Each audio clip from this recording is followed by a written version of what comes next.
बंदी छोड़ सतगुरु रामपाल जी परमेश्वर जी की जय हो।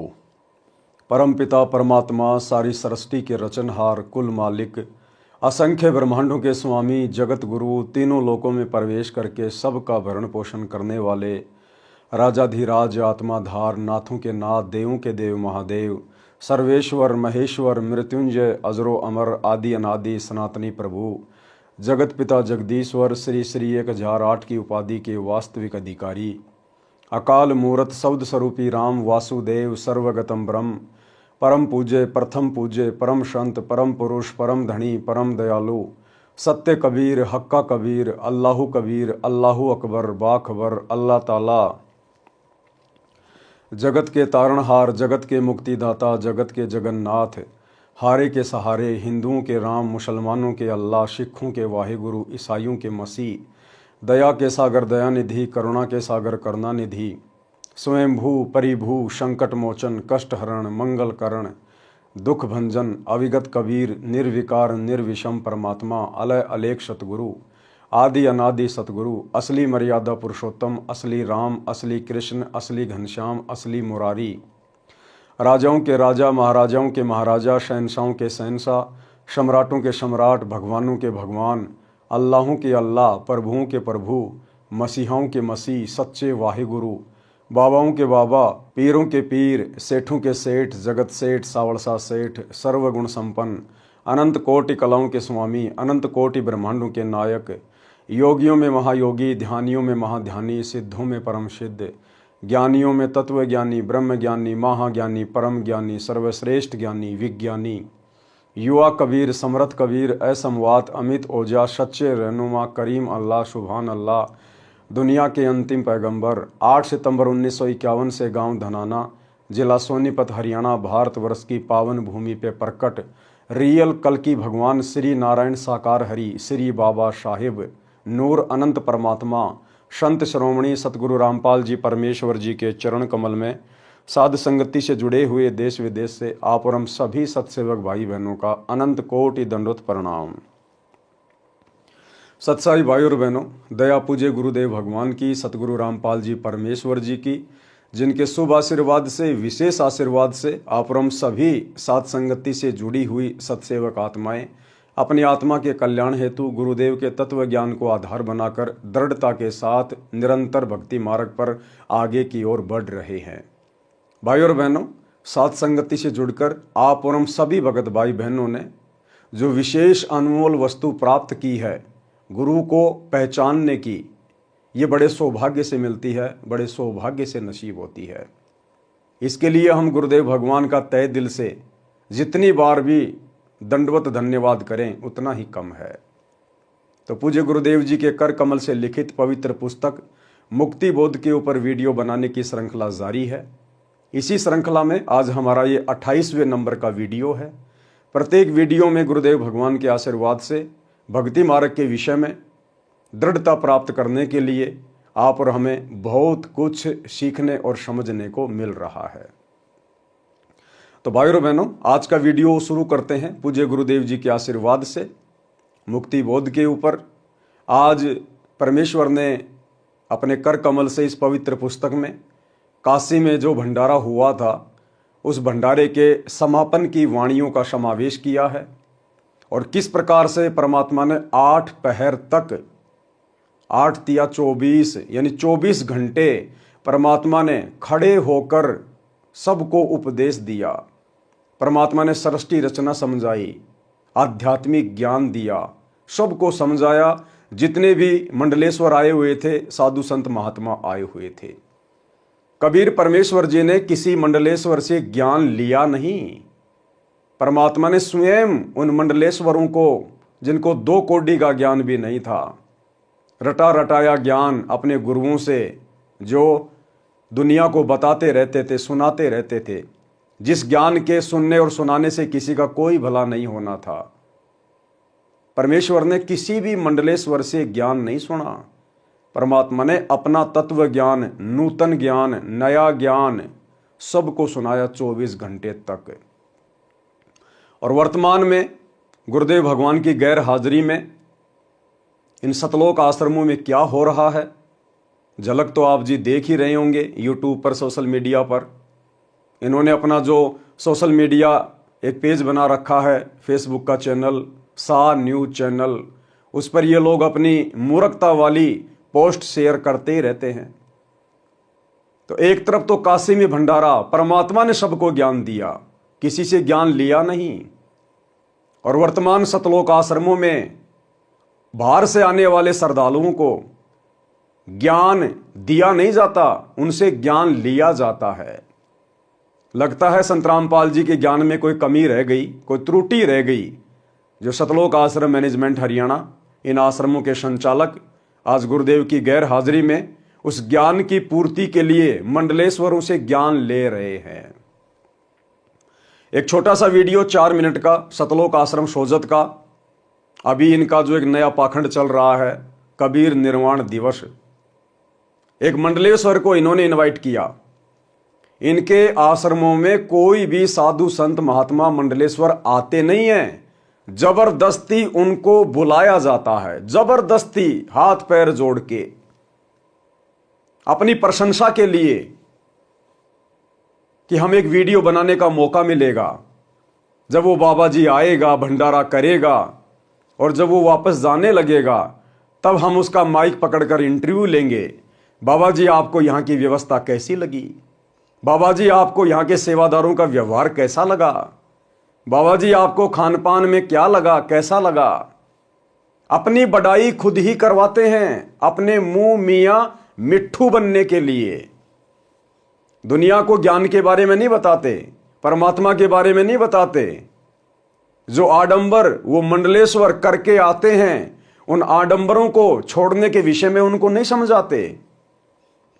बस वो बाबा, वो मंडलेश्वर हमारे आश्रमों की प्रशंसा करके जाए, हम सेवादारों की प्रशंसा करके जाए, हमारे द्वारा जो व्यवस्था की जाती है उसकी जी भरकर प्रशंसा की जाए। बस हम तो इतने में खुश हैं। तो एक छोटा सा 4 मिनट का वीडियो आपको समझाने का प्रयास करेगा कि वर्तमान में इन आश्रमों में क्या चल रहा है। अब ये मंडलेश्वर ये क्या ज्ञान समझाएगा, क्या ज्ञान देगा, ये क्या ज्ञान दे सकता है, क्या इसके पास है? पहली बात तो ऐसे लोगों को, ऐसे मंडलेश्वरों को इन सतलोक आश्रमों में इनवाइट करना ही नहीं चाहिए परमेश्वर के विधान के अनुसार। तो इन लोगों की आश्रमों में एंट्री उस समय होनी चाहिए जब ये बिल्कुल सादा तरीके से एक आम व्यक्ति की तरह अपनी वेशभूषा बना लें। ये व्यर्थ की दाढ़ी, मूछ, ये तिलक, छापा, चंदन, ये सब हटा लें। ये रुद्राक्ष की माला, ये भगवा पहनावा जो पाखंड का प्रतीक है, जब तक ये लोग इस प्रकार के आडंबर वाली वेशभूषा का परित्याग ना कर दें, तब तक इन लोगों को आश्रम में एंट्री होनी नहीं चाहिए। अगर इनको नाम लेना है तो पहले इनको बोलिए कि बहुत से टीवी चैनल पर सतगुरु रामपाल जी का सत्संग चलता है, सोशल मीडिया यूट्यूब पर सतगुरु रामपाल जी के सत्संग भरे पड़े हैं। पहले आप उनके ज्ञान को सुनिए, ज्ञान को समझिए, और आपने जो अपना ये आवरण ऐसा बना रखा है इसका परित्याग कीजिए। उसके बाद आप सतलोक आश्रम में आइए, नाम दीक्षा लीजिए, भक्ति कीजिए। लेकिन ये लोग आते नहीं हैं, ये लोग अपनी तरफ से नहीं आए। इन लोगों को जबरदस्ती बुलाया जाता है, जबरदस्ती। सरपंच को, एमएलए को, विधायक को, भूतपूर्व सरपंच को, इस तरह के पाखंडी बाबाओं को जबरदस्ती आश्रमों में इनवाइट किया जाता है अपनी प्रशंसा करवाने के लिए। तो क्या बोल वचन है इस भाई साहब के, आपको इनके मुख से सुनाएंगे। और साथ में जो इंटरव्यू ले रहे हैं सतलोक आश्रम वाले, बिल्कुल मूक दर्शक बन के खड़े हैं। ये जो मर्जी बके जा रहा है, जो मर्जी बोले जा रहा है, आश्रम वालों को आशीर्वाद दे रहा है कि मेरा आशीर्वाद आपके साथ में है, आप ऐसे फलते फूलते रहो। और ये इंटरव्यू लेने वाला सतलोक आश्रम सोजत का भगत है, इसके मुंह के ऊपर ताला लगा हुआ है, गूंगा है, गूंगा। उसी समय टोकना चाहिए कि महाराज ना तो हमें आपके आशीर्वाद की आवश्यकता है और ना आप जी आशीर्वाद देने के अधिकारी हैं। आप पूर्ण संत नहीं हैं, आपको अभी शास्त्र अनुकूल ज्ञान नहीं है, आप एक जीव हैं। आपको तो स्वयं भक्ति करनी चाहिए सतगुरु रामपाल जी से उपदेश लेकर। लेकिन इतनी बातें बोलना भला इनकी जुबान पे कहां। अगर इतनी बातें बोल देंगे तो दोबारा से मंडलेश्वर जी क्यों आएंगे? मंडलेश्वर जी नहीं आएंगे तो इनकी प्रशंसा कौन करेगा? इनकी व्यवस्था को अच्छा कौन बताएगा? इसलिए ये लोग जवाब नहीं देते, केवल सामने वाले के जवाब सुनते हैं। वो चाहे जो मर्जी बकता रहे, जो मर्जी भोगता रहे। और एक दो भगत, अरे शिष्य कहते हैं अपने आप को सतगुरु रामपाल जी का, और इस मंडलेश्वर के पास में ऐसे खड़े हैं। ये भाई साहब, ये इस मंडलेश्वर के पास में ऐसे खड़े हैं जैसे कि ये सतगुरु रामपाल जी के भगत नहीं हैं, ये इस मंडलेश्वर के भगत हैं। और इसकी प्रत्येक हाँ में आनंद ले रहा है जैसे रस टपक रहा हो। तो भाई और बहनों, छोटा सा वीडियो है, आप भगत भाई बहनों को थोड़ा सा दिखा देते हैं एक बार, ताकि आपको भी पता चले कि इन सतलोक आश्रमों में वर्तमान में किस कदर गुरुदेव भगवान के ज्ञान का हिंडोला बना दिया गया है। ज्ञान का हिंडोला बना दिया, ज्ञान का हिंडोला। सुनिएगा जी। आपका नाम क्या है और आप किस पंथ से ताल्लुक रखते हैं? मल्लेश्वर हरिरामदास, आश्रम जेतारण गीता भवन। हमारी बड़ी गद्दी है काशी पंचगंगा घाट। जगतगुरु रामानंद आचार्य हमारे दादा गुरु है।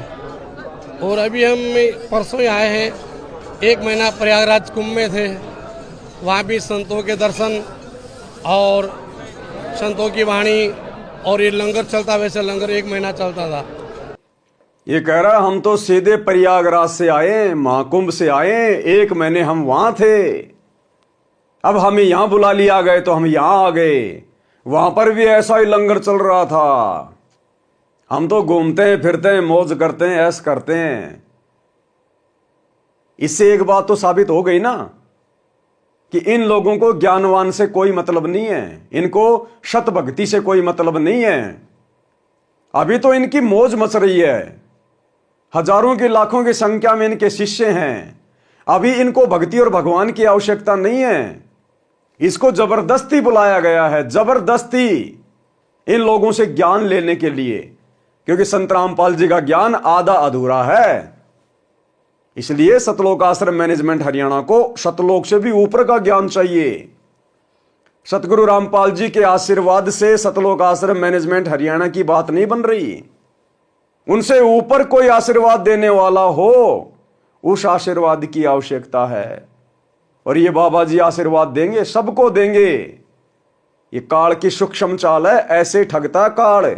समझाएंगे आपको, सुनिएगा। दर्श परस मंजन कर पाना, जैसे भी यहाँ होता है ना, वैसे प्रयाग में होता था। दर्श परस मंजन कर पाना, हरे कोटि के वेद पुराना। अब आप लोग सब क्यों आए इतने जने? यानी जैसे कपड़ा गंदा होता है ना, तो कपड़े का मैल तो साबुन से, सर्फ से दूर होता है, पर अंतःकरण कर्म पाप रूपी जो मैल है ना, वो संतों की सत्संग की, उनकी वाणी से, उनके दर्शन से दूर होता है। तो आप लोग धन्यवाद हैं जो संतों के दर्शन और वाणी सत्संग करने आए हैं।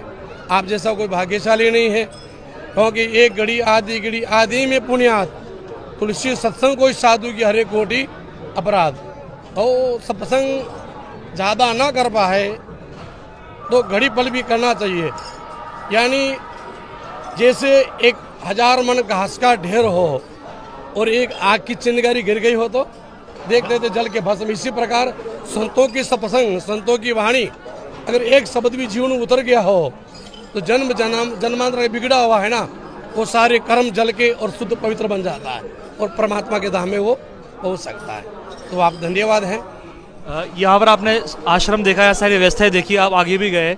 संत रामपाल जी महाराज जी के जो आश्रम की जो व्यवस्था है, इसके बारे में क्या बोलना चाहेंगे आप? ये व्यवस्था हम देख के अति प्रसन्न है। जो नियम से व्यवस्था होनी चाहिए, जो मर्यादा की व्यवस्था होनी चाहिए, वो व्यवस्था पूरी सही रूप से चल रही है।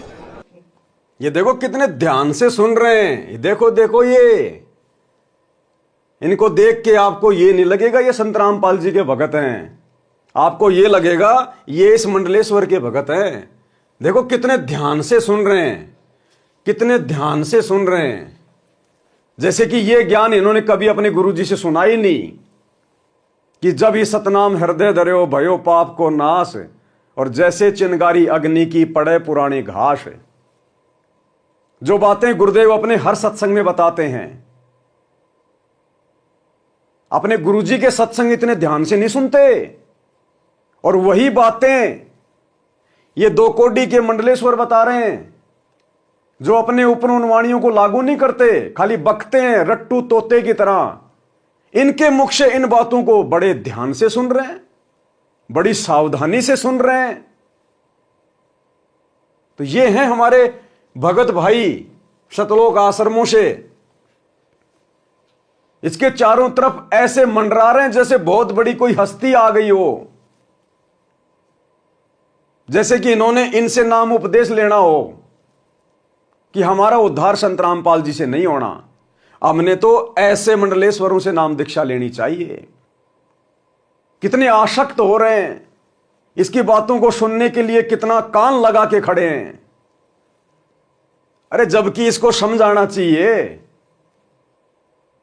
कि बाबा जी बाबागिरी बहुत दिन कर ली, इस आश्रम में आप आए हो, सत्संग सुने आपने?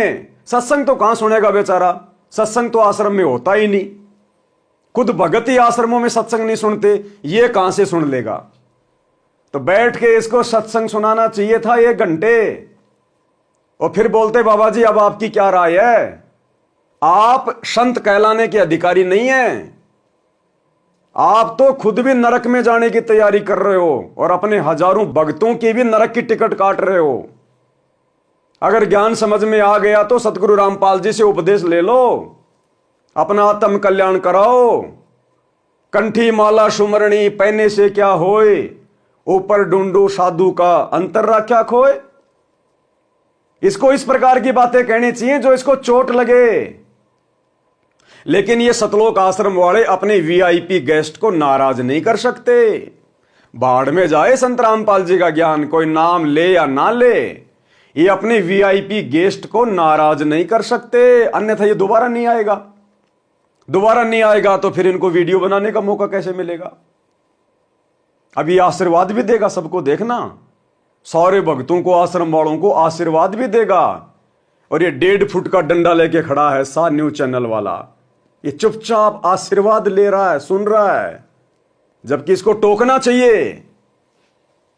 हमारा आशीर्वाद है भगवान इससे और ज़्यादा अच्छा सुंदर व्यवस्था बने। हमारा आशीर्वाद है भगवान इससे और ज़्यादा अच्छा सुंदर व्यवस्था बने।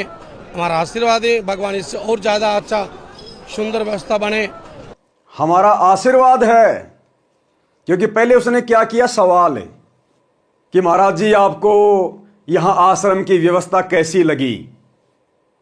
ज्ञान गया बाढ़ में कि सर आपको सतगुरु रामपाल जी का ज्ञान कैसा लगा? क्योंकि ज्ञान तो इसको सुनाया ही नहीं, सत्संग तो सुनाया नहीं, तो सवाल क्या खाक करेंगे? सर आपको यहां की व्यवस्था कैसी लगी? बस इनको तो अपनी व्यवस्था की चिंता है। और ये कह रहा है हमारा आशीर्वाद है इससे भी अच्छी व्यवस्था आप लोगों की बने, जैसे कि पहले इसी के आशीर्वाद से पूरी व्यवस्था चल रही है। चलो ये तो कह सकता है, नादान आदमी है, अज्ञानी है, ज्ञान नहीं है, इनकी तो आदत है सबको आशीर्वाद देना। लेकिन ये कौन है? ये देखो, ये ऐसे देख रहे हैं जैसे कोई चील कौवा देखता है। ये तो 4 भगत हैं और इंटरव्यू लेने वाला भी भगत है। इनके मुंह के अंदर पत्थर घुसे हुए हैं क्या? जब इसने आशीर्वाद दिया तो क्या टोकना नहीं चाहिए था? रोकना नहीं चाहिए था? इसने कहा और आप लोग चुपचाप रहे, इसका मतलब आपने इसके आशीर्वाद को स्वीकार कर लिया।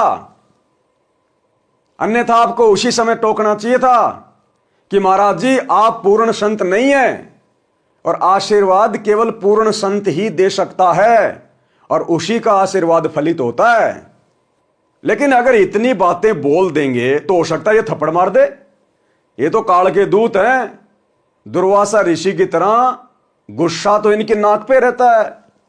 हो सकता है ये थप्पड़ मार दे, और भाई इसका थप्पड़ ये आश्रम वाले झेल नहीं पाएंगे, ये नाराज हो जाएगा, दोबारा आश्रम में नहीं आएगा।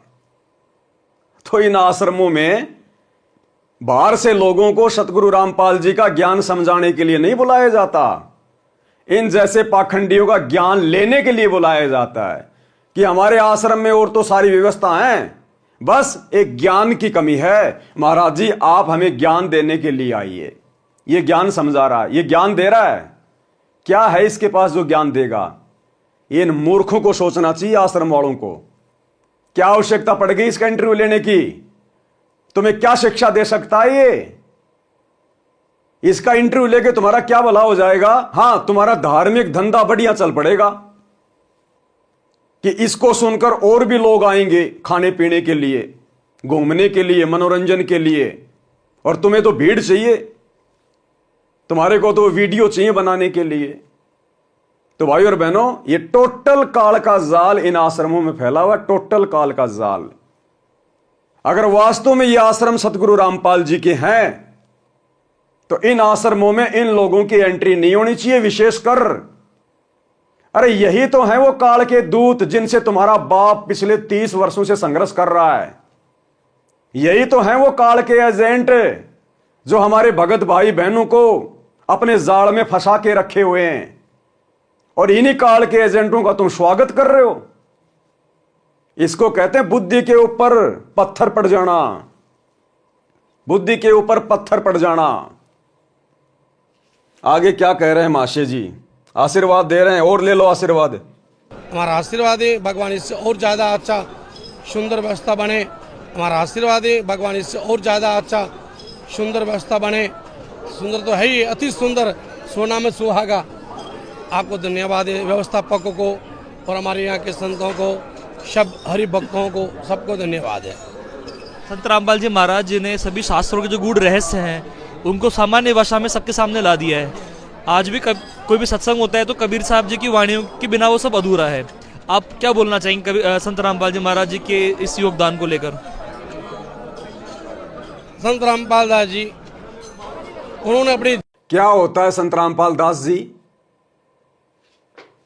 ये मूर्तियां खड़ी हैं, ये गूंगे बहरे, और ये कह रहा है सतगुरु रामपाल जी दास जी। अरे क्या होता है दास?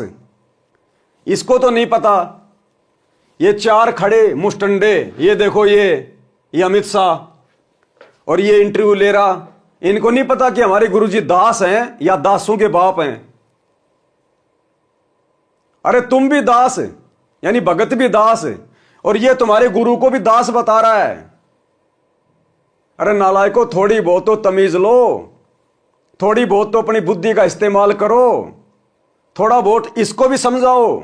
यही तुम्हें समझाया जा रहा है, तुम्हारे गुरु की बेइज्जती किए जा रहा है, तुम्हारे गुरु को दास कह के। अरे इसको तो नहीं पता, लेकिन तुम मूर्खों को तो पता है कि तुम्हारा गुरु दास है या दासों का भगवान है। यह है भाई और बहनों इनका, आश्रम वालों का ज्ञान। यह होता है इन आश्रमों में। इस व्यक्ति के 4 मिनट के इंटरव्यू में इसको बेचारे को कुछ नहीं समझाया गया, कुछ नहीं बताया गया, बस अपनी और आश्रम की व्यवस्था का बखान करवाया गया है। ज्ञानवान की कोई बात नहीं, नाम उपदेश लेने की कोई बात नहीं। अरे कम से कम पूछता कि सर आप नाम लेना चाहोगे क्या? लेकिन इनको शर्म आती है कि ये तो खुद ही लोगों को नाम देता है। अगर इससे हम ऐसा सवाल करेंगे तो कहीं अपनी बेइज्जती ना मान ले। ये है इन आश्रम वालों का ज्ञान, ये हो रहा है इन आश्रमों में। इसलिए दास कह रहा है टोटल ड्रामा, टोटल पाखंड, केवल धंधे के लिए इन आश्रमों में समागम किए जाते हैं, अपने धंधे के लिए, भीड़ बढ़ाने के लिए। ज्ञानवान से कोई मतलब नहीं है। अपने जीवन में अपने भगवत स्वरूप कबीर साहब की वाणी को उतारा। एक सादा सब सदे, सब सादे सब जाए, जो तू सेवे मूल को फूले फले आगाए। एक को पकड़ने से परमात्मा की प्राप्ति होती। हा, ओ हो। जैसे कि महाराज जी ने कोई तत्व ज्ञान से न्यारा ज्ञान बता दिया हो कि एक कै साधे सब सदे, सब साधे सब जाए, माली सींचे मूल को फले फूले अगाए। अरे गुरुजी हर सत्संग में ये वाणी बोलते हैं, लेकिन इसके मुख से ये वाणी सुन के ओ हो ये देखो, बस महाराज जी आपने जीवन धन्य कर दिया, आपने मेरा जीवन बदल दिया। अपने गुरुजी के सत्संग सुनते समय इनकी गर्दन नहीं झुकती, हाथ नहीं जुड़ते, और इस 2 कौड़ी के पाखंडी के मुंह से सुनकर हा देखो देखो देखो, ये हाल है इन आश्रमों में। ये मर्यादाओं से अलग हैं, ये पतिव्रता धर्म की भक्ति नहीं कर रहे, ये सबकी मर्यादा खंडित है, सब परमात्मा से दूर हैं। इसी को तो कहते हैं कबीर कथा करो करतार की, सुनो कथा करतार, आन कथा सुनो नहीं कहे कबीर विचार। और ये इनकी कथाएं सुन के बड़े आनंदित हो रहे हैं, बड़ा गर्व महसूस कर रहे हैं। ये है आश्रमों से जुड़े हुए भक्तों का ज्ञान।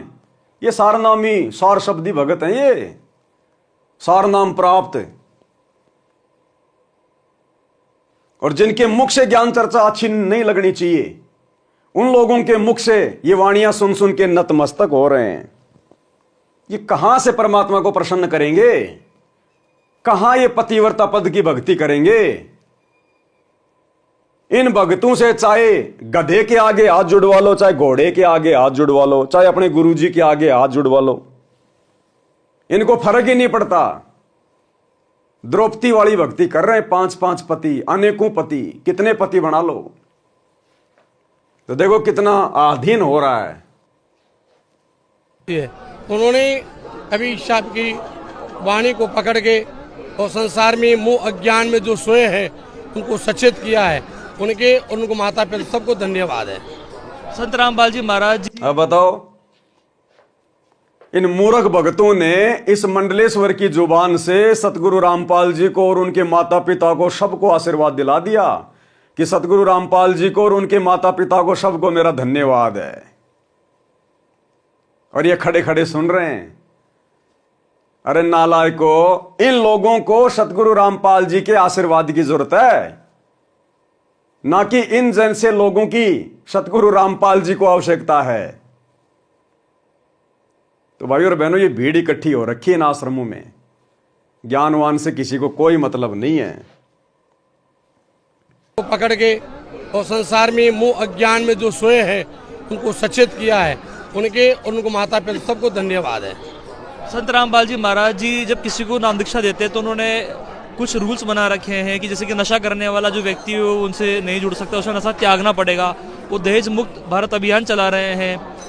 अरे सतगुरु रामपाल जी ने तो ये भी कहा है कि अगर नाम दीक्षा लेनी है, आश्रम में आना है, तो अपना आडंबर त्याग के आना पड़ेगा। हमारे आश्रम मंदिर है, मंदिर, और यह है शास्त्र विरुद्ध साधना का प्रतीक, आडंबर, पाखंड। क्यों एंट्री दे रहे हो इनको? इनसे इसके ऊपर सवाल करो ना कि आपको क्या समझ में आया। आप इतनी दूर से आश्रम में आए हैं, आपको ज्ञान सुन के क्या समझ में आया?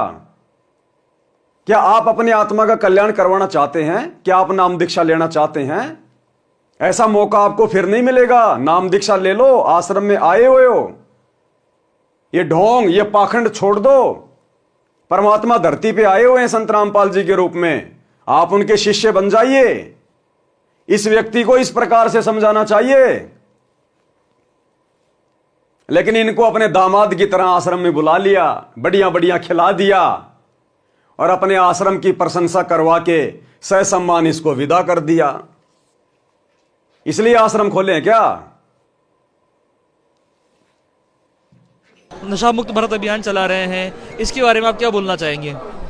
अगर इस प्रकार का नहीं चलाएंगे आप, ये भगवान के पास जाना है, सत मार्ग के द्वारा परमात्मा तक पहुंचना, सतलोक तक, तो आपको एक कुरीति सब छोड़नी पड़ेगी। अगर सतलोक जाना है, परमात्मा तक जाना है, तो आपने कुरीतियां छोड़नी पड़ेंगी। और ये क्या है? ये दाढ़ी, मोछ, ये छापा, तिलक, ये कंठी माला, ये क्या है? ये कुरीतियां नहीं है? अरे ये कुरीतियां नहीं है क्या? तो ये भगत, ये मूर्ख भगत हाथ जोड़ के ये किसके उपदेश सुन रहे हैं? अरे खर के मुख से सत्संग कभी अच्छा नहीं लगता, गधे के मुंह से सत्संग अच्छा नहीं लगता। ये कहते हैं हम संत रामपाल जी के भगत हैं और हाथ जोड़ के उपदेश सुन रहे हैं इस व्यक्ति के जिसके पास में 2 कौड़ी का ज्ञान नहीं है। इसलिए बुलाया इनको आश्रमों में। तुम्हारे बाप सतगुरु रामपाल जी ने भी कभी अनुपदेशी व्यक्ति के इस प्रकार से इंटरव्यू लिए क्या? सतलोक आश्रम बरवाड़ा में दिखा दो एक भी इंटरव्यू किसी भी अनुपदेशी व्यक्ति का, और विशेषकर इस तरह के पाखंड से परिपूर्ण व्यक्ति का। अगर तुम्हारे बाप सतगुरु रामपाल जी ने सतलोक आश्रम बरवाड़ा में कभी भी इंटरव्यू लिया हो, लेकिन तुम लोग ये ड्रामा कर रहे हो, पाखंड कर रहे हो। अब ये तुम्हें सतलोक की बात बताएगा कि सतलोक में कैसे जाया जाएगा। गुरुजी ने बताने में कमी छोड़ दी जो अब इन लोगों से सुन रहे हो। अगर इस प्रकार का नहीं चलाएंगे आप, ये भगवान के पास जाना है, सतमार्ग के द्वारा परमात्मा तक पहुंचना, सतलोक तक, तो आपको एक कुरीतियां सब छोड़नी पड़ेगी। संतों का संदेश है, ये अनेक प्रकार की कुरीतियां हैं, अपन को टुकड़ों में बांट रही है। ये कुरीतियां दूर होगी तभी सब एक होंगे, और एक होगा तब परमात्मा के प्रति सद्भाव जगेगा, प्रभाव जगेगा, तब संतों के दास बनेंगे, संतों के दास बनेंगे तब परमात्मा के पास पहुंचेंगे। अच्छा, आप संत रामपाल जी महाराज जी के ज्ञान के बारे में क्या बोलना चाहेंगे? हम रामपाल दास जी महाराज के बारे में ये बोलना चाहते हैं। क्या बोलना चाहेगा ये? सत्संग इसने सुने ही नहीं, आश्रम में इसको सत्संग सुनाए ही नहीं, तो संत रामपाल जी के ज्ञान के बारे में क्या खाक बोलेगा? अब ये सवाल करते यूं देख रहा इधर उधर, और क्या बोलेगा ये? सुन लेना क्या बोलेगा। सत्संग सुना होगा तब बोलेगा ना। अरे तुम लोगों ने आश्रम में इसको बैठा के सत्संग सुनाया होगा तब बोलता ये। तुमने तो आते ही उसकी दामाद की तरह खातर शुरू कर दी। लो जी पानी, लो जी चाय, आओ जी लड्डू जलेबी बर्फी जीमो जी, और चलते समय ये माइक लेके खड़े हो गए। तुमने सत्संग इसको सुनने कहां दिया बेचारे को?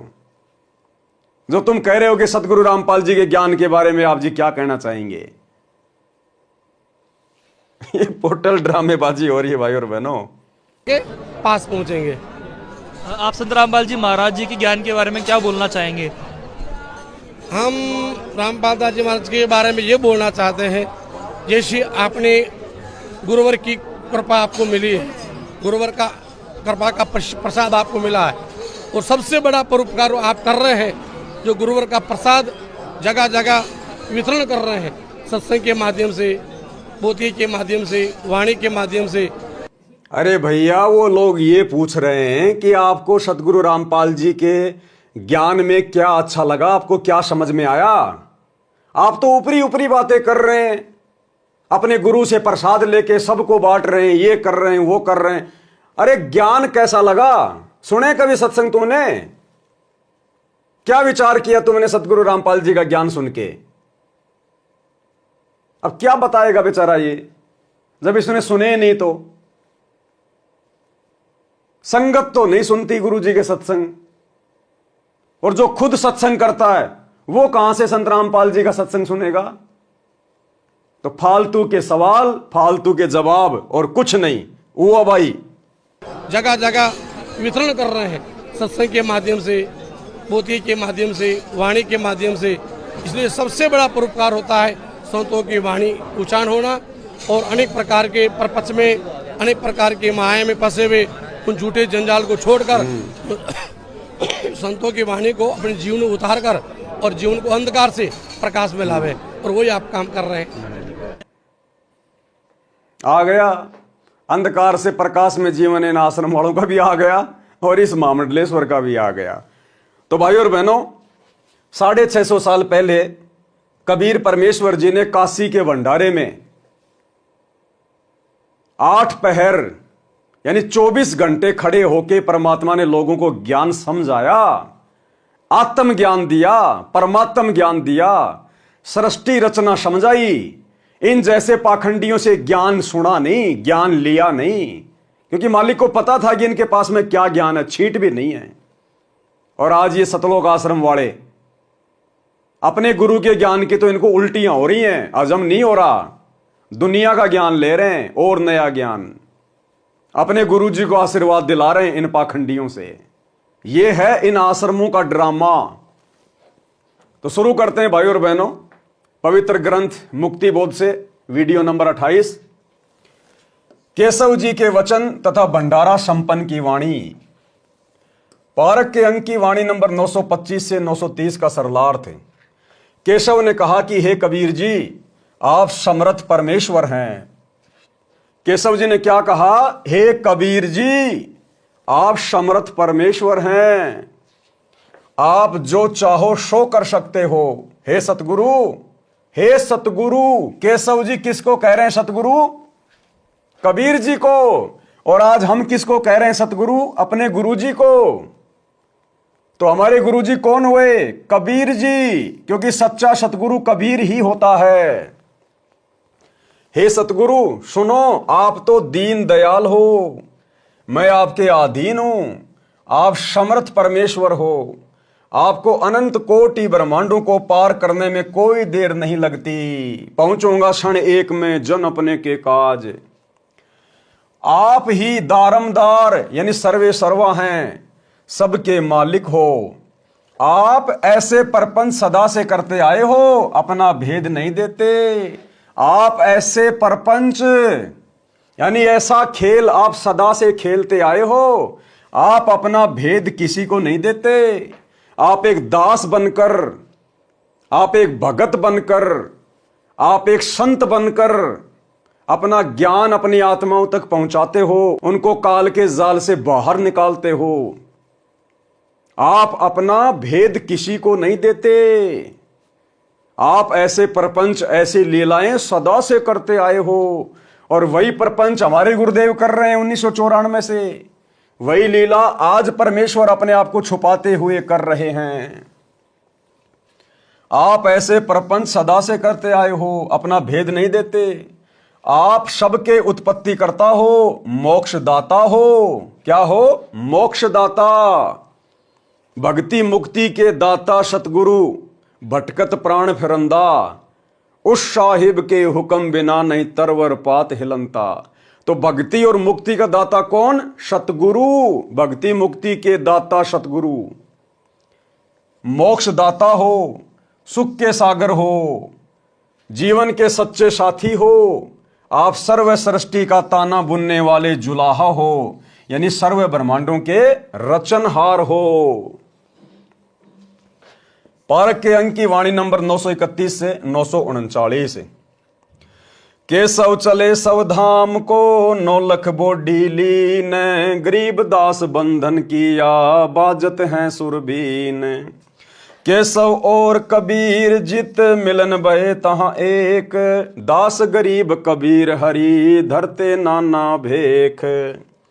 जब परमात्मा काशी का भंडारा संपन्न करके और सभी को सतलोक के लिए प्रस्थान करने लगे, तो उस समय सिकंदर लोदी ने देखा कि केशव जी कबीर परमात्मा में समा गए। और सारी की सारी बालद, 9 लाख बैल और लाखों सेवादार एक क्षण में अंतर ध्यान हो गए। एक क्षण में केशव और कबीर जित मिलन भये तहां एक, दास गरीब कबीर हरि धरते नाना भेख। बंजारे और बैल सब लाए थे भरमाल, गरीब दास सतलोक को चले गए तत्काल। आवत जाते ना लखें कौन धाम प्रकाश, गरीब दास साहबू जी है कहाँ गए हरिदास। वो 9 लाख बैल और लाखों सेवादार ना तो किसी को आते हुए दिखाई दिए और ना किसी को जाते हुए दिखाई दिए। और जब अचानक से वो गायब हो गए, तो शाह यानी बादशाह सिकंदर लोदी, गरीब दास सा बूझ है, सिकंदर लोदी बूझ रहा है, पूछ रहा है कहां गए हरिदास, कि आपके भगत कहां गए, वो सेवादार कहां गए। आवत जाते ना लखें कौन धाम प्रकाश, गरीब दास साहबू जी है कहाँ गए हरिदास। हरि में हरि के दास हैं दासन के हरि पाश। अब क्या कह रहे हैं परमात्मा कि हरि में हरि के दास हैं, कि भगत के शुद्ध हृदय में ही भगवान निवास करता है। जो दास बन जाता है, भगत बन जाता है, फिर वो परमात्मा, वो सतगुरु उसके अंदर ही निवास करता है शब्द रूप में। क्या कह रहे हैं परमात्मा, हरि में हरि के दास हैं, यानी परमात्मा में ही भगत समाया हुआ है। यहां परमात्मा ये बात क्यों बोल रहे हैं कि हरि में हरि के दास हैं? इसलिए कि मैं खुद ही केशव बंजारा बन के आया हूं। मैं खुद ही एक दास की भूमिका कर रहा था। वो केशव बंजारा मेरे अंदर ही है, यानी मैंने ही डबल रोल किया था। हरि में हरि के दास हैं, और जितने भी सेवादार आए थे, 9 लाख बैल आए थे, वो सब मेरी शब्द शक्ति से उत्पन्न थे और वापस मेरे शब्द में समा गए मेरे अंदर। हरि में हरि के दास है और दासन के हरि पास। और जो दास बन जाता है उसके पास फिर हरि यानी परमात्मा यानी सतगुरु सदा रहता है शब्द रूप में। हरि में हरि के दास हैं दासन के हरि पास, गरीब दास पद अगम गति साहत की उदास। अब ये सारी बातें सुन के जो सातकी था, सिकंदर लोदी का धार्मिक गुरु, जिसने उस भंडारे की झूठी चिट्ठियां डाली थी परमात्मा को बदनाम करवाने के लिए, काशी छुड़वाने के लिए, ये सारी बातें सुन के वो जल भुन रहा था। सारी बातें सुन के वो जल भुन रहा था, उदास सा हो गया। और क्या बोला, चलो सिकंदर बादशाह क्यों बिरथा बखत गमाए, गरीब दास उस पीर के तन मन लागी भाए। और वो शेख तकी क्या बोला सिकंदर को, चलो सिकंदर बादशाह क्यों बिरथा बखत गमाए, बखत यानी समय, क्यों फालतू में इस कबीर के साथ में बात करके अपना समय बर्बाद कर रहा है, चलो यहां से। जेता शहर कबीर का हमरे बहुत अनेक, गरीब दास सातकी के लगी जुबान मेख। अब जब परमात्मा ने ये कहा ना कि भाई वो जिस देश से आए थे, जिस नगर से आए थे, वो सेवादार 9 लाख बैल जिस शहर से आए थे वो भाई वहीं वापस चले गए।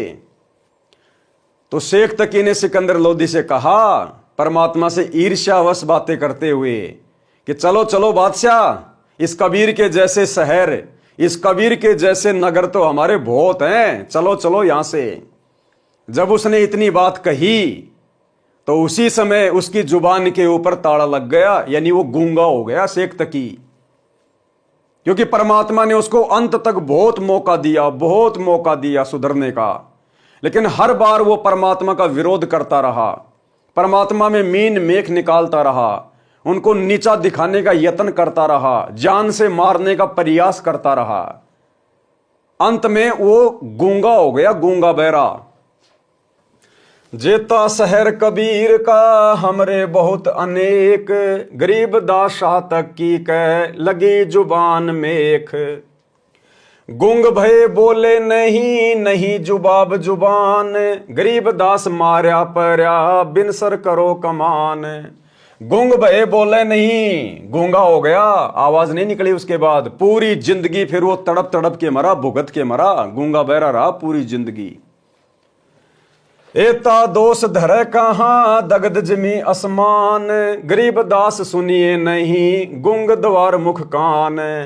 कि उसने परमात्मा में दोष निकाल के, परमात्मा का विरोध करके उसने इतना पाप कमा लिया, इतना दोष कमा लिया कि उससे संभाला नहीं गया और अंत में पूरी जिंदगी गूंगा बहरा रहा। पारक के अंक की वाणी नंबर 931 से 939 का सरलार्थ। केशव रूपधारी परमेश्वर कबीर जी ने सब बैलों तथा बंजारों को आज्ञा दी कि तुम शव धाम को चलो, यानी सतलोक को चलो। इतना कहते ही सब चल पड़े, गंगा दरिया पार कर गए। कुछ देर बाद सिकंदर राजा ने देखा तो 9 लाख बैल, 1 लाख सेवादार, कोई भी दिखाई नहीं दिया। तब सिकंदर लोदी राजा ने केशव से पूछा कि हे केशव, वे सब कहां गए? केशव बोला कि सतलोक से आए थे, सतलोक चले गए। मैं भी चलता हूं, यूं कहकर केशव कबीर जी में समा गए। सिकंदर लोदी और शेख तकी की आंखों के सामने वो केशव कबीर परमात्मा के अंदर समा गया। देखते देखते उसके बावजूद भी शेख तकी की आंख नहीं खुली। इसलिए परमात्मा कहते हैं कि राज त्यागना सहज है, सहज औरत का ने, भाई मान बड़ाई ईर्ष्या दुर्लभ तजना ये। यूं कहकर केशव कबीर जी में समा गए। संत गरीबदास जी ने कहा है कि कबीर परमेश्वर स्वयं ही भिन्न भिन्न रूप बनाकर लीला करते हैं। जैसे कि आज परमेश्वर अपने आप को छुपाकर लीला कर रहे हैं। बंजारे तथा बैल माल भरकर लाए थे, सतलोक में तत्काल चले गए। शेख तकी जो सिकंदर राजा का मंत्री व पीर था, उसके तो तन मन में आग लग गई और राजा से कहने लगा कि चलो, क्यों यहां समय व्यर्थ कर रहे हो? जैसा कबीर का शहर है ऐसे हमारे अनेक हैं। इसने क्या भंडारा किया है, महोछासा किया है। हम ऐसे ऐसे 100 भंडारे कर देंगे। उसी समय शेख तकी गूंगा हो गया, आजीवन गूंगा रहा, भुगत कर मरा। गरीब कोई कहे जग जो नार करी है, कोई कहे महोछा, बड़े बड़ाई किया करें गाड़ी काट ओछा। अर्थात कोई तो कह रहा था कि दिल खोलकर रुपया खर्चा है, जग जोनार यानी धर्म यज्ञ जीवनवार की है। कोई कह रहा था कि महोछा किया है।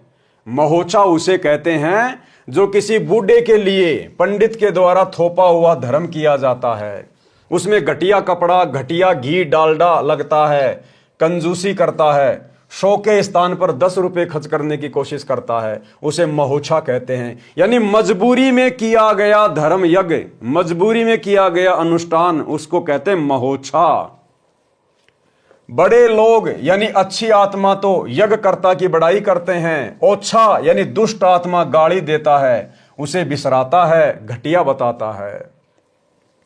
उपरोक्त वाणियों का कथा रूप सरलार्थ, जब सब षड्यंत्र फैल हो गए तब सब काशी के पंडित काजी मुल्लाओं ने सभा करके निर्णय लिया कि कबीर एक निर्धन जुलाहा है। हम इसके नाम से पूरे हिंदुस्तान में चिट्ठी भिजवा देते हैं कि कबीर सेठ पुत्र नीरू जुलाहा कॉलोनी बनारस वाला 3 दिन का भोजन भंडारा धर्म यज्ञ करने जा रहा है। सब अखाड़े वाले बाबा साधु संत आमंत्रित हैं, साथ में अपने सर्व शिष्यों को अवश्य लाएं। 3 दिन प्रत्येक भोजन के पश्चात प्रत्येक साधु संत ब्राह्मण काजी मुल्ला पीर पैगंबर ओलिया को एक एक दोहर, एक मोहर तथा जो कोई सूखा सीधा आटा मिठाई घी दाल चावल भी लेना चाहे तो वह भी दिया जाएगा।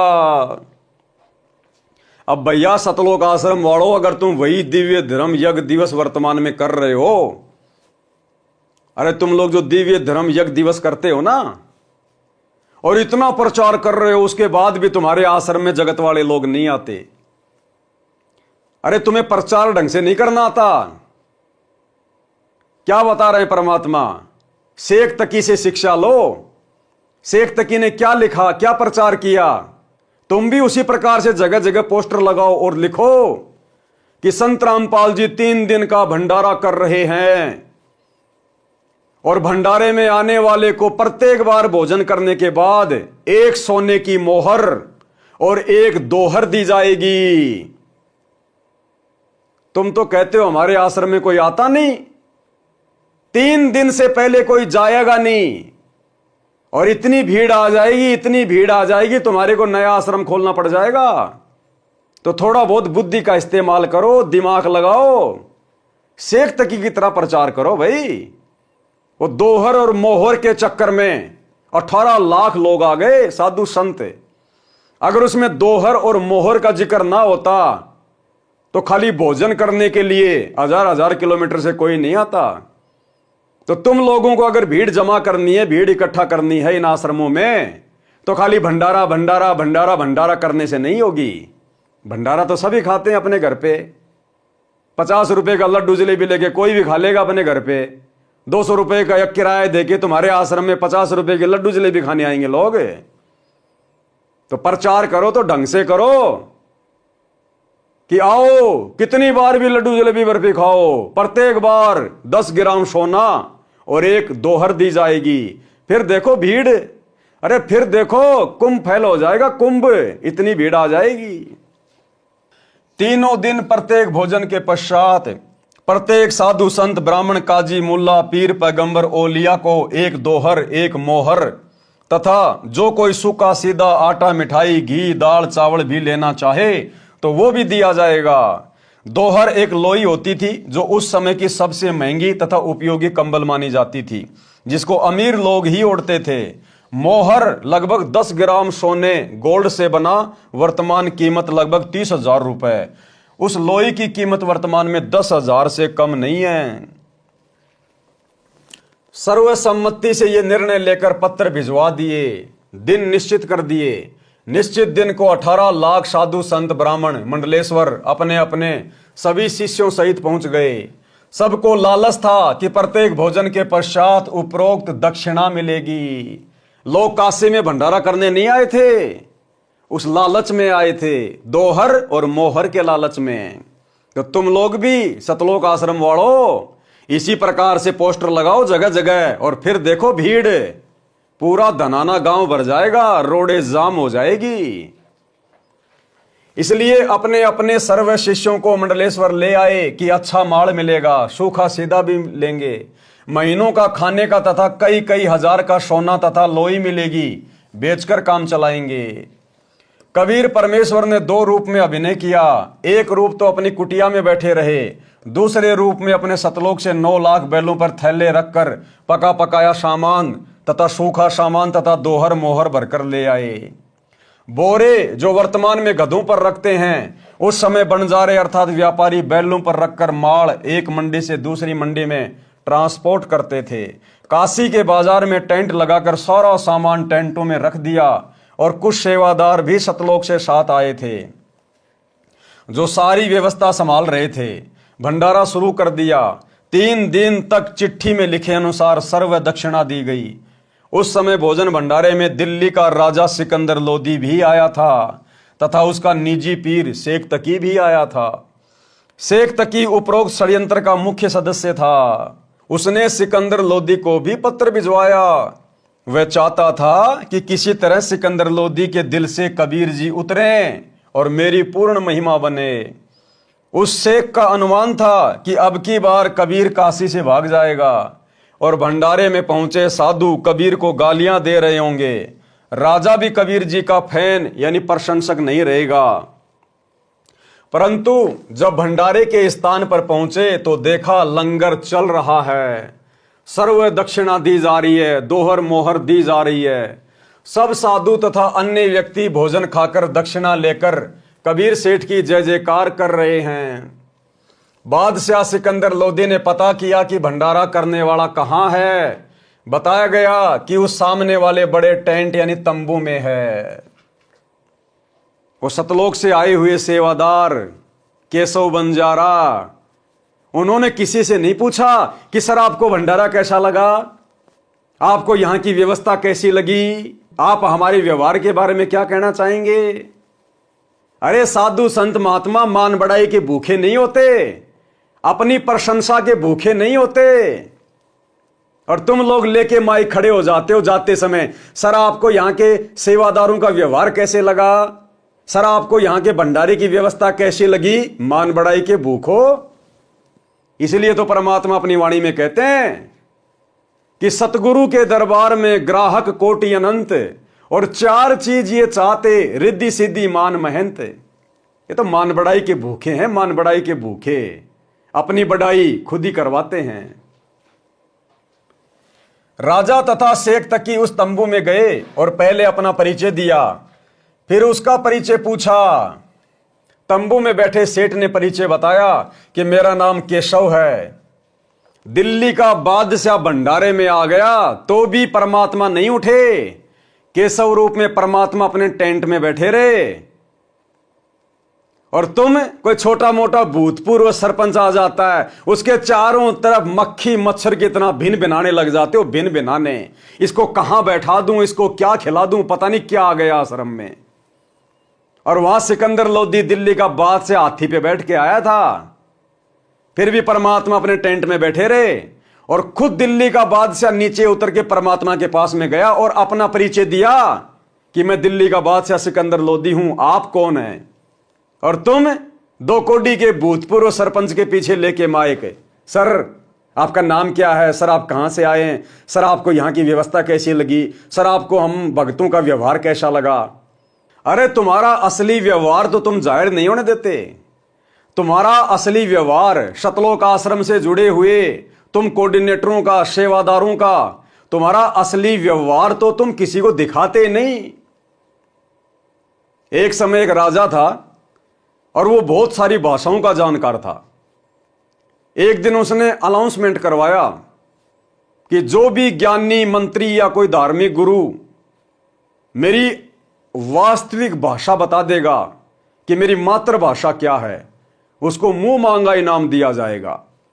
वो राजा कई भाषाएं जानता था और सभी भाषाओं को इसी प्रकार से बोलता था जैसे ये इसकी मातृभाषा है। तो कोई भी नहीं पहचान पा रहा था। अंग्रेजी, हिंदी, उर्दू, फारसी, सारी भाषाएं बिल्कुल ऐसे बोलता था फर्राटे की तरह। तो एक समझदार व्यक्ति था, उसने कहा कि महाराज जी मैं बता सकता हूं आपकी मातृभाषा क्या है। बोला भाई तू बता दे। बोला आज नहीं बताऊंगा, कभी मौका देख के बताऊंगा। बोला ठीक है। अब बरसात का टाइम था, बरसात हो गई। अब पहले के समय में मिट्टी की रोडें हुआ करती थी, रोडों पे पानी भर गया, गंदा पानी, बार बार गाड़ियां आने से जाने से। अब राजा जी घोड़े गाड़े जुड़वा के रेड़ों में बैठ के, और राजा जी उसी रोड से जा रहे थे सज धज के, बढ़िया कपड़े पहन के। उस व्यक्ति ने क्या किया कि मौका अच्छा है राजा को उसकी मातृभाषा बताने का। वो भी बराबर से बैलगाड़ी लेके और जोर से दौड़ा, बैलों को मारा और जोर से बैल दौड़े राजा के बराबर से। और जैसे ही उसकी गाड़ी का टायर पानी में गिरा, ऐसे ही वो कीचड़ राजा के ऊपर जाके लगा, उसके मुंह पे। राजा के सारे कपड़े खराब। अब राजा को कहां सहन हो। उसी समय राजा उसको मां बहन की गालियां देने लगा, मां बहन की गालियां। तुरंत वो आदमी नीचे उतर के आया और कहा राजन क्षमा करना, यह है आपकी मातृभाषा। आपकी असली मातृभाषा यह है, जिस भाषा में आप गालियां दे रहे हो ना, यह है आपकी मातृभाषा। तब राजा को एहसास हुआ कि भाई वास्तव में आदमी चाहे कितना ही पढ़ ले, कितना ही लिख ले, लेकिन जो मातृभाषा रहती है उसको आदमी कभी नहीं भूलता। तो ये सतलोक आश्रम मैनेजमेंट हरियाणा वाले इन दुनिया वालों से अपनी प्रशंसा करवाते हैं, सर यहां सेवादारों का व्यवहार कैसे लगा। अरे अगर उन लोगों को मुझ पवन दास की मार पिटाई वाली वीडियो दिखाए जाएं कि किस प्रकार से तुम सतलोक आश्रम वाले मुख्य मुख्य व्यक्ति, बड़े बड़े कोऑर्डिनेटर, स्टेट कोऑर्डिनेटर मुझ पवन दास को घर में घुस के जानवर की तरह मार रहे हो, भगत भाई बहनों को मां बहन की गालियां निकाल रहे हो, तेरे मुंह में मुतूंगा रंडी का बीज, तेरी लड़की को कोठे पे बैठा दूंगा। स्टेट कोऑर्डिनेटर देशराज, महेंद्र का लड़का अमित मां बहन की गालियां निकाल रहा है। उत्तर प्रदेश का स्टेट कोऑर्डिनेटर संजीव हुड्डा रंडी का बीज कह रहा है भक्तों को। यह है तुम्हारा असली व्यवहार, यह है तुम्हारा असली आचरण, जो बेचारे उन भोले भाले दुनिया वालों को नहीं पता। तो भैया ये फालतू में नौटंकियां करना छोड़ो और मर्यादा में रह के परमात्मा की भक्ति कर लो। ये ड्रामे करते हुए असंख्य युग हो गए। राजा तथा शेख तकी उस तंबू में गए और पहले अपना परिचय दिया, फिर उसका परिचय पूछा। तंबू में बैठे सेठ ने परिचय बताया कि मेरा नाम केशव है, मैं बंजारा हूं। कबीर जी मेरे मित्र हैं, उनका मेरे पास संदेश गया था कि एक छोटा सा भंडारा करना है, कुछ सामान लेकर आना। मेरा भी निमंत्रण भेजा था। राजा सिकंदर लोदी ने पूछा कि कबीर जी क्यों नहीं आए। केशव रूपधारी परमेश्वर ने कहा, मैं जो बैठा हूं उनका नौकर, वे मालिक हैं, इच्छा होगी तब चले आएंगे। उनकी कृपा तथा आदेश से सब ठीक चल रहा है। आप जी भी भोजन करें। राजा ने कहा पहले उस सुभान अल्लाह के दर्शन करूंगा। और दूसरी बात भाई और बहनों, उस भंडारे की, उस भंडारे में परमात्मा ने अपनी तरफ से कोई लड्डू जलेबी बर्फी नहीं बनाए थे। जिन जिन मिठाइयों के नाम शेख तकी ने लिखे थे, परमात्मा ने उस हिसाब से मिठाइयां तैयार करवाई थी। और इन आश्रमों में लड्डू जलेबी बर्फी, लड्डू जलेबी बर्फी, लड्डू जलेबी बर्फी। अरे परमात्मा ने तो मजबूरी में लड्डू जलेबी बर्फी दुनिया को खिलाई थी, अपनी तरफ से नहीं खिलाई। तो क्या ड्रामा चल रहा है तुम लोगों का इन आश्रमों में? राजा ने कहा पहले उस सुभान अल्लाह के दर्शन करूंगा, बाद में भोजन करूंगा। और वर्तमान में इन आश्रमों में लड्डू जलेबी बर्फी खाने वाले भगत भाई बहन, तुम्हारा अल्लाह बैठा हिसार जेल में और तुम भूखी भैंस की तरह टूट पड़ते हो लड्डू जलेबी बर्फी के ऊपर। अरे अपने गुरु की गैर हाजिरी में धिक्कार है हमारे को उन आश्रमों में जाना, धिक्कार। तुम्हारा बाप तो हिसार जेल में सब्जी रोटी खा रहा है, दाल रोटी खा रहा है, और जेल की रोटियां कैसी मिलती हैं, जेल की सब्जी कैसी है, और तुम उसके पीठ पीछे उसके नाम की आड़ में लड्डू जलेबी बर्फी, लड्डू जलेबी बर्फी। समय का इंतजार करो। राजा ने कहा पहले उस सुभान अल्लाह के दर्शन करूंगा, बाद में भोजन करूंगा। यह कहकर हाथी पर बैठकर राजा सिकंदर कबीर जी की कुटिया पर पहुंचे। साथ में कई अंगरक्षक भी थे। कबीर परमेश्वर जी को संत रविदास जी ने सुबह ही बता दिया था कि हे कबीर जी, आज तो विरोधियों ने बनारस छोड़कर भगाने का कार्य कर दिया। आपके नाम से पत्र भेज रखे हैं और ऐसा ऐसा लिखा है, लगभग 18 लाख व्यक्ति साधु संत लंगर खाने पहुंच चुके हैं। कबीर जी ने कहा कि मित्र आजा, बैठ जा, दरवाजा बंद करके सांकड़ लगा ले। आज का दिन बिताकर रात्रि में अपने परिवार को लेकर भाग जाऊंगा। यानी जैसा रिएक्शन रविदास जी ने दिया वैसा ही रिएक्शन परमात्मा ने दे दिया। जब भगत ने ही अपने गुरु को भगवान नहीं माना तो भगवान कैसे अपने आप को भगवान बताएगा?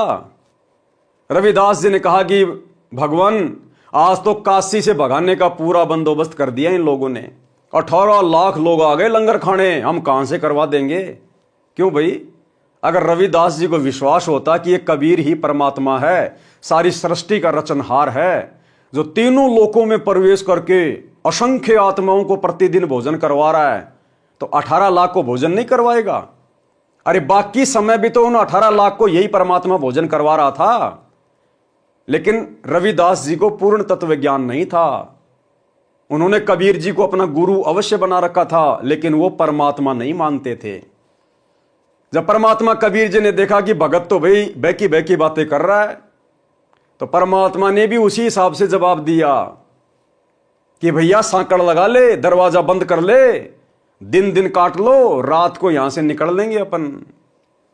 तो परमात्मा ने भी भगत के अनुसार ही जवाब दिया। कई अन्य शहर गांव में निर्वाह कर लूंगा, जब उनको कुछ खाने को मिलेगा ही नहीं तो झल्लाकर गाली गलौज करके चले जाएंगे।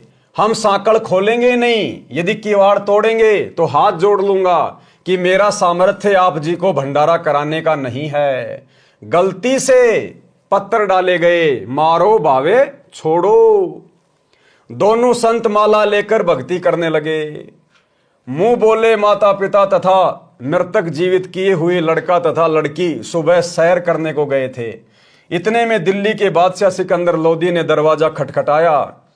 संत रविदास जी ने कहा, प्रभु लगता है अतिथि यहां पर भी पहुंच गए। डर गए रविदास जी। कबीर जी ने कहा कि देख सुराग से बच्चे तो नहीं आ गए हैं। रविदास जी ने देखकर बताया कि नहीं। क्या कबीर परमात्मा अंतर्यामी नहीं थे क्या? क्या उनको पता नहीं था कि दरवाजे पर कौन आया है, बच्चे आए हैं या सिकंदर लोदी आया है? लेकिन 650 साल पहले भी परमात्मा ने अंतर्यामीपना नहीं दिखाया। फिर आज हिसार जेल में बैठकर कैसे परमात्मा अंतर्यामीपना दिखाएंगे? तो वही लीला आज चल रही है। जैसा गुरुजी को उनके परिवार के द्वारा राग द्वेष ईर्ष्या में आकर अन्य भक्तों की गुरुजी के सामने शिकायत की जाती है, प्रार्थना लगाई जाती है, गुरुजी वैसा ही जवाब दे देते हैं, वैसा ही जवाब। जबकि गुरु जी को तो सब पता है कि कौन गलत है कौन सही है, कौन गुरुद्रोही है कौन गुरुमुखी है। तो गुरु जी अंतर्यामीपना नहीं दिखाएंगे, जबकि वर्तमान में तो 2014 बरवाला कांड के बाद से परीक्षा चल रही है। इस परीक्षा के समय में तो बिल्कुल भी अंतर्यामीपना नहीं दिखाएंगे। अरे जब 650 साल पहले नहीं दिखाया, रविदास जी को कह रहे हैं कि देख बच्चे घूम के आए हैं या फिर कोई और आ गया। जब उस समय अंतर्यामीपना नहीं दिखाया तो आज भी नहीं दिखाएंगे। तो भाई और बहनों, गुरुदेव भगवान के द्वारा जो भगत भाई बहनों की 9 एंट्रियां की जा रही हैं, पीले पर्चे आ रहे हैं, हम सत्सेवकों को गुरुद्रोही कहा गया है।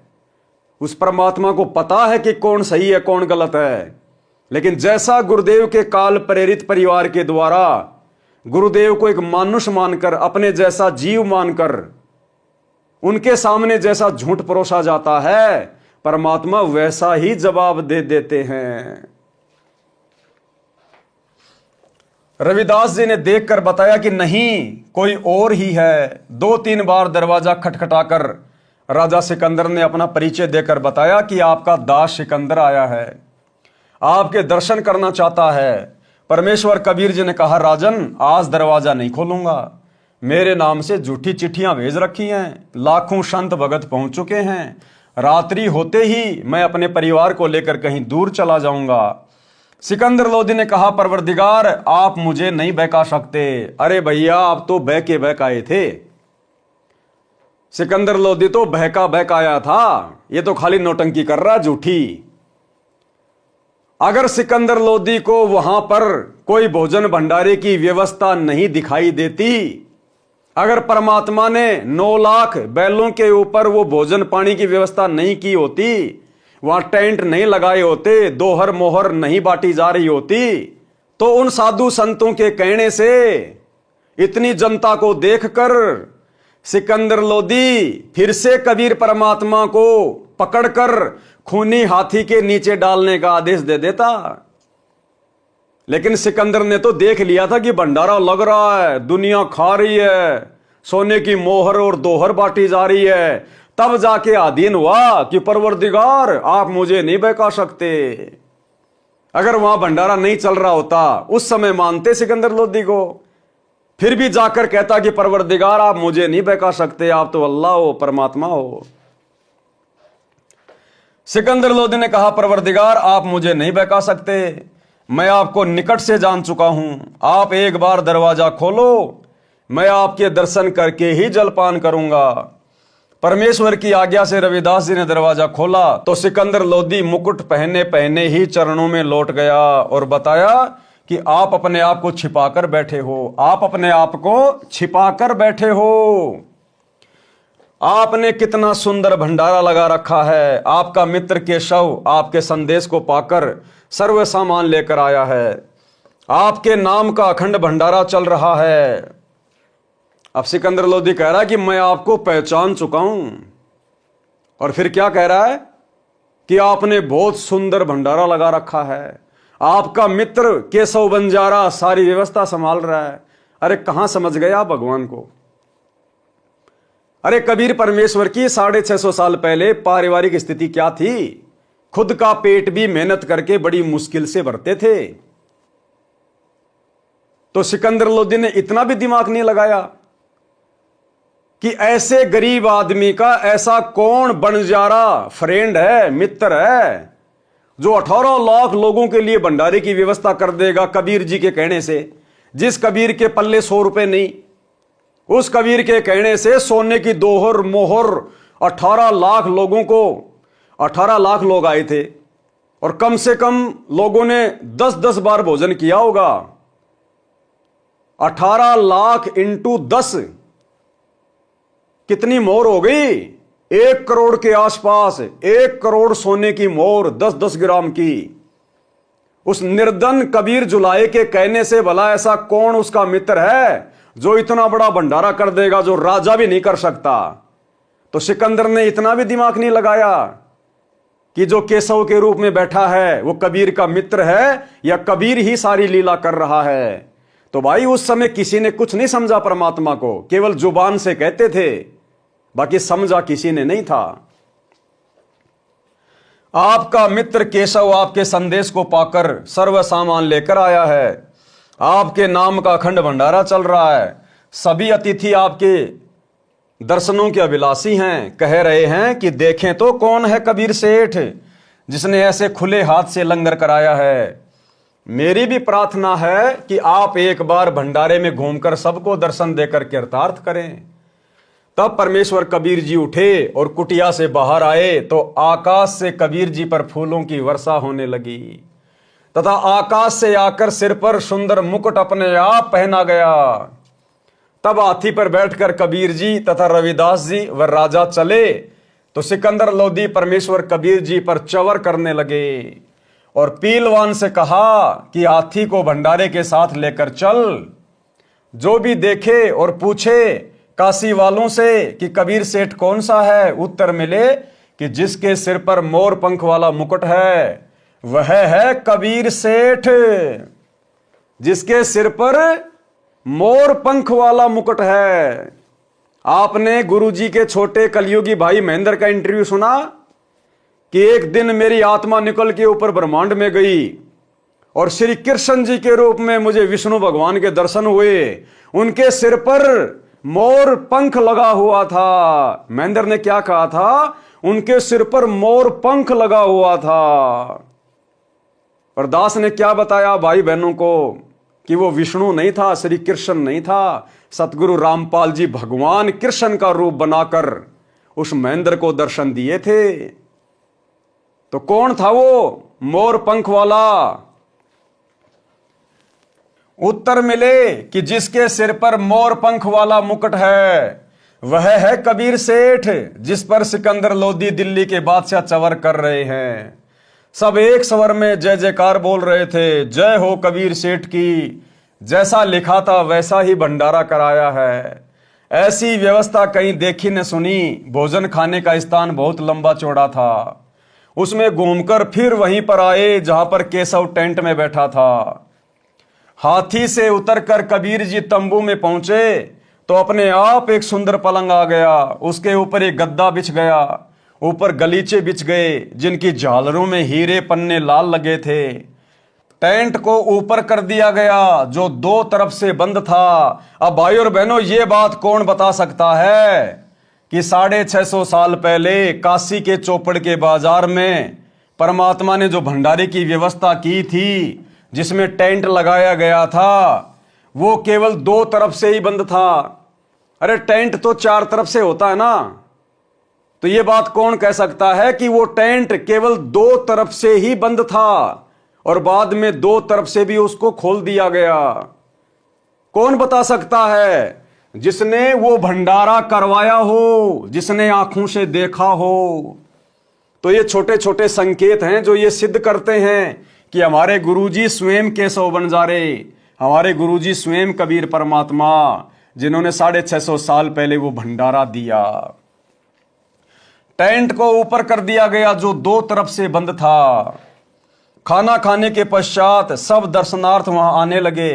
तब परमेश्वर कबीर जी ने उन परमात्मा के लिए घर त्याग कर आश्रमों में रहने वालों तथा अन्य गृहस्थी व्यक्ति व ब्राह्मणों को आपस में केशव तथा कबीर जी ने आध्यात्मिक प्रश्न उत्तर करके सत्य ज्ञान समझाया। 8 पहर यानी 24 घंटे तक सत्संग करके उनका अज्ञान दूर किया। कई लाख साधुओं ने दीक्षा ली और अपना कल्याण कराया। विरोधियों ने तो परमेश्वर का बुरा करना चाहा था, परंतु परमात्मा को इकट्ठे करे कराए भगत मिल गए अपना ज्ञान सुनाने के लिए। उन भक्तों को सतलोक से आया हुआ उत्तम भोजन कराया, जिसके खाने से अच्छे विचार उत्पन्न हुए। उन्होंने परमेश्वर का तत्व ज्ञान समझा, दीक्षा ली तथा कबीर जी ने उनको वर्षों का खर्चा भी दक्षिणा के रूप में दिया। सब भंडारा पूरा करके सर्व सामान समेटकर बैलों पर रखकर जो सेवादार आए थे वे चल पड़े। तब सिकंदर लोधी, शेख तकी, कबीर जी, केशव जी तथा राजा के कई अंग रक्षक भी खड़े थे। अंग रक्षक ने आवाज लगाई कि बैल धरती से 6 इंच ऊपर चल रहे हैं। राजा के बॉडीगार्ड ने आवाज लगाई कि देखो रे देखो, ये बैल तो धरती से ऊपर चल रहे हैं। पृथ्वी पर पैर नहीं रख रहे। ये लीला देखकर सब हैरान थे। फिर कुछ देर बाद देखा तो आसपास तथा दूर तक न बैल दिखाई दी और न ही बंजारे और ना सेवक। सिकंदर लोदी ने पूछा, हे कबीर जी, बंजारे और बैल कहाँ गए? परमेश्वर कबीर जी ने उत्तर दिया कि जिस परमात्मा के लोक से आए थे उसी में चले गए। उसी समय केशव वाला स्वरूप देखते देखते कबीर जी के शरीर में समा गया। राजा सिकंदर ने कहा, हे अल्लाहू अकबर, मैं तो पहले ही कह रहा था कि ये सब आप कर रहे हो, अपने आप को छिपाए हुए हो। शेख तकी तो जल भुन रहा था। कहने लगा कि ऐसे भंडारे तो हम अनेकों कर दें, ये तो मौछा सा किया है, हम तो जग जोनार कर देते। मौछा कहते हैं वह धर्म अनुष्ठान जो किसी पुरोहित द्वारा पितर दोष मिटाने के लिए थोपा गया हो। उसमें व्यक्ति बताए अनुसार आइटम मन मारकर सस्ती कीमत से लाकर पूरे करता है, हाथ सिकोड़ कर लंगर लगाता है। और जग जोनार उसे कहते हैं जिसके घर कई वर्षों उपरांत संतान उत्पन्न होती है तो दिल खोलकर खर्च करता है, भंडारा करता है जो खुले हाथों से। संत गरीबदास जी ने उस भंडारे के विषय में जिसकी जैसी विचारधारा थी वो बताई। गरीब कोई कहे जग जो नार करी है, कोई कहे मौछा, बड़े बड़ाई करया करें गाड़ी काटे ओछा। भावार्थ है कि जो भले पुरुष थे वे तो बड़ाई कर रहे थे कि जग जो नार करी है, जो विरोधी थे ईर्ष्यावश कह रहे थे कि क्या खाक भंडारा किया है, ये तो मौछा सा किया है। जब शेख तकी ने ये वचन कहे तो गूंगा तथा बहरा हो गया, शेष जीवन पशु की तरह जिया। अन्य के लिए उदाहरण बना दिया कि अपनी ताकत का दुरुपयोग करना अपराध होता है, उसका भयंकर फल भोगना पड़ता है। केशव आन भया बंजारा, षटदल की निहास है। परमेश्वर कबीर जी स्वयं आकर केशव बंजारा बने। षटदल कहते हैं गिरिपुरी, नागा, नाथ, वैष्णव, सन्यासी, शैव आदि 6 पंथों के व्यक्तियों को जिन्होंने हंसी मजाक करके चिट्ठी डाली थी। परमात्मा ने यह सिद्ध किया कि भगत सच्चे दिल से मेरे पर विश्वास करके चलता है तो मैं उसकी ऐसे सहायता करता हूं। यानी परमात्मा 650 साल पहले सतगुरु की भी भूमिका निभा रहे थे और एक भगत की भी और एक निर्धन व्यक्ति की भी। और परमात्मा ने उस निर्धनता में भक्ति करके ये बताया, ये दिखाया कि अगर आप अपने परमात्मा पर पूर्णतया समर्पित हैं, आप यदि पतिव्रता पद पर रहकर मर्यादा में भक्ति कर रहे हैं और यदि कभी कभार आपके ऊपर कोई आपत्ति आ गई तो आपका गुरु, आपका भगवान आपके समक्ष खड़ा मिलेगा। तुम्हारी भी ऐसे सहायता की जाएगी जैसे परमात्मा ने मेरी करी। एक अभिनय करके परमात्मा ने उस भंडारे में दिखाया। एक अन्य करिश्मा जो उस भंडारे में हुआ वह जिमणवार 3 दिन तक चला था। 3 दिन में प्रत्येक व्यक्ति कम से कम 2 बार भोजन खाता था, कुछ तो 3-4 बार भी खाते थे, क्योंकि प्रत्येक भोजन के पश्चात दक्षिणा में 1 मोहर 10 ग्राम सोना और 1 दोहर कीमती सुस्ती सोल दिया जा रहा था। इस लालच में बार बार भोजन खाते थे। 3 दिन तक 18 लाख व्यक्ति शौच तथा पेशाब करके काशी के चारों ओर ढेर लगा देते, काशी को सड़ा देते। काशी निवासियों तथा उन 18 लाख अतिथियों तथा 1 लाख सेवादार जो सतलोक से आए थे, वहां गंध का ढेर लग जाता, श्वास लेना दूभर हो जाता, परंतु ऐसा महसूस ही नहीं हुआ। सब दिन में 2-3 बार भोजन खा रहे थे, परंतु शौच यानी लैट्रिन 1 बार भी नहीं जा रहे थे, न पेशाब कर रहे थे। इतना स्वादिष्ट भोजन था कि पेट भर भर कर खा रहे थे, पहले से दुगना खा रहे थे। उन सबको मध्य के दिन टेंशन, चिंता हुई कि न तो पेट भारी है, भूख भी ठीक लग रही है, कहीं रोगी ना हो जाएं। सतलोक से आए सेवकों को समस्या बताई तो उन्होंने कहा कि ये भोजन ऐसी जड़ी बूटियां डालकर बनाया है जिनसे ये शरीर में ही समा जाएगा। हम तो प्रतिदिन यही भोजन अपने लंगर में बनाते हैं, यही खाते हैं, हम कभी सोच नहीं जाते तथा ना पेशाब करते हैं, आप निश्चिंत रहो। फिर भी विचार कर रहे थे कि खाना खाया है, कुछ तो मल निकलना चाहिए। उनको लैट्रिन जाने का दबाव हुआ। वो लैट्रिन जाने का दबाव भी उस समय हुआ जब वो सब टेंशन में आ गए। तो परमात्मा से उनकी इतनी टेंशन भी नहीं देखी गई। परमात्मा ने जबरदस्ती उनको लैट्रिन लगा दी, जबरदस्ती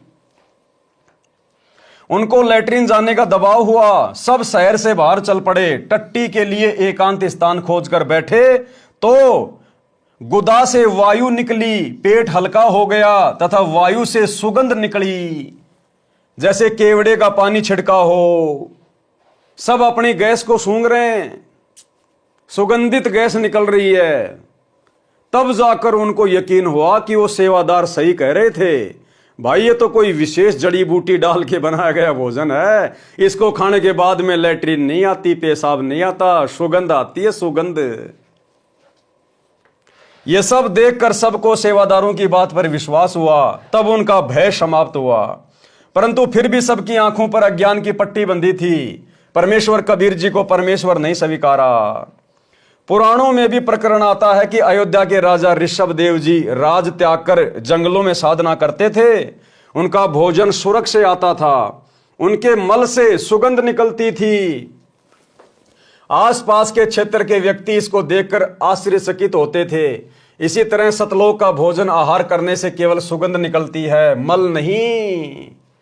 अब भैया अगर ये वही दिव्य धर्म यज्ञ दिवस इन आश्रमों में हो रहा है और सारी व्यवस्था यदि परमात्मा ही कर रहा है, तो भैया सैकड़ों की संख्या में लैट्रिन घर क्यों बना रखे ना आश्रमों में? अरे अगर परमात्मा सारी व्यवस्था करेगा, सारा काम करेगा, तो भैया फिर तो सुगंध आनी चाहिए, लैट्रिन तो आना ही नहीं चाहिए। और तुम खा खा के लड्डू जलेबी भर देते हो पूरे लैट्रिन को। वहां पर बेचारे सेवादारों को मेहनत करनी पड़ती है, हाथ दे दे के साफ करना पड़ता होगा वहां। तो भैया डींग मत मारा करो। ठीक है, भंडारा कर रहे हो, बहुत अच्छी बात है, कोई दिक्कत नहीं, लेकिन बढ़ा चढ़ा के अपनी प्रशंसा के लिए, मान बढ़ाई के लिए, ये तो काशी वाला भंडारा हो रहा है, ये तो काशी वाला भंडारा हो रहा है। तो काशी वाले भंडारे में तो कोई लैट्रिन नहीं करता था, तुम लोग लैट्रिन भर रहे हो। काशी वाले भंडारे में तो दोहर और मोहर दक्षिणा में दी जा रही थी, तुम भक्तों से ज्योति पाठ और दान का उल्टा पैसा ले रहे हो। ये अपने स्वार्थ के लिए, अपने धार्मिक धंधे के लिए, भगत समाज को ज्योति पाठ और दान के नाम पर लूटने के लिए किया जाने वाला भंडारा है। ये काशी वाला दिव्य धर्म यज्ञ दिवस नहीं है। धर्मदास जी को शरण में लेना। तो भाई और बहनों, आज के वीडियो में हम केवल इतना ही लेंगे। बाकी धर्मदास जी का जो प्रकरण है वो पूज्य गुरुदेव जी के आशीर्वाद से आप और हम सभी सत्सेवक भाई बहनों ने कबीर सागर के सरलार्थ में उसकी शुरुआत में ही बहुत अच्छे से समझ लिया है, पढ़ लिया है। परमात्मा की प्रेरणा से दास इसको दोबारा से रिपीट करना उचित नहीं समझता है। अब हम धर्मदास जी के आगे से जो प्रकरण शुरू होगा मुक्ति बोध में, कल रात्रि 8 बजे हम वहां से वीडियो शुरू करेंगे। तो आज के वीडियो में केवल इतना ही। सभी भगत भाई बहन कल रात्रि 8 बजे दास के Facebook page Pawan Das is live, मानव धर्मी पवन दास पर लाइव जुड़िए। तब तक गुरुदेव भगवान हम सबको आज्ञा दे, इजाजत दे, आशीर्वाद दे। बंदी छोड़ सतगुरु रामपाल जी भगवान की जय हो। भाई जो गुरु बचन पे डट के, कट गे फंद 84 के, कट गे फंद 84 के, कट गे फंद 84 के। भाई जो गुरु बचन पे डट के, कट गे फंद 84 के, कट गे फंद 84 के, कट गे